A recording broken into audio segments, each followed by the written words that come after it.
The largest organ in your body isn't your liver or your brain, it's your skin, with a surface area of about 20 square feet in adults. Though different areas of the skin have different characteristics, much of this surface performs similar functions, such as sweating, feeling heat and cold, and growing hair. But after a deep cut or wound, the newly healed skin will look different from the surrounding area and may not fully regain all its abilities for a while, or at all.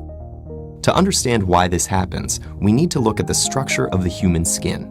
The top layer, called the epidermis, consists mostly of hardened cells, called keratinocytes, and provides protection.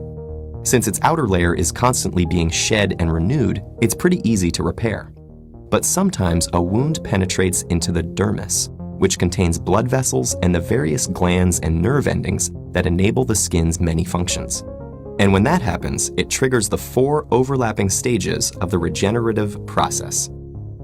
The first stage, hemostasis, is the skin's response to 2 immediate threats: that you're now losing blood and that the physical barrier of the epidermis has been compromised. As the blood vessels tighten to minimize the bleeding in a process known as vasoconstriction, both threats are averted by forming a blood clot. A special protein known as fibrin forms crosslinks on the top of the skin, preventing blood from flowing out and bacteria or pathogens from getting in.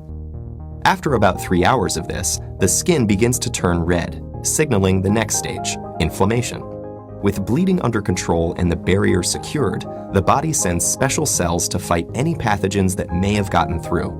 Among the most important of these are white blood cells, known as macrophages, which devour bacteria and damaged tissue through a process known as phagocytosis, in addition to producing growth factors to spur healing.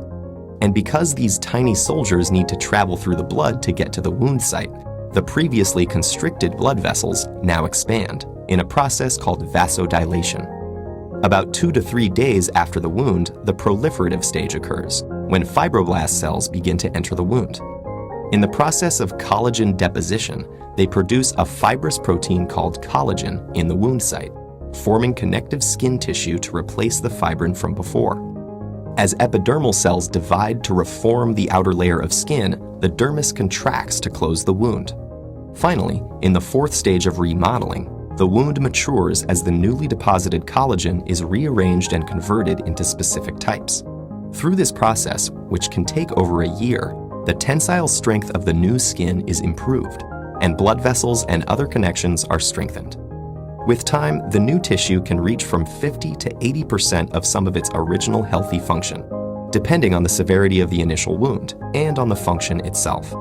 But because the skin does not fully recover, scarring continues to be a major clinical issue for doctors around the world. And even though researchers have made significant strides in understanding the healing process, many fundamental mysteries remain unresolved. For instance, do fibroblast cells arrive from the blood vessels or from skin tissue adjacent to the wound?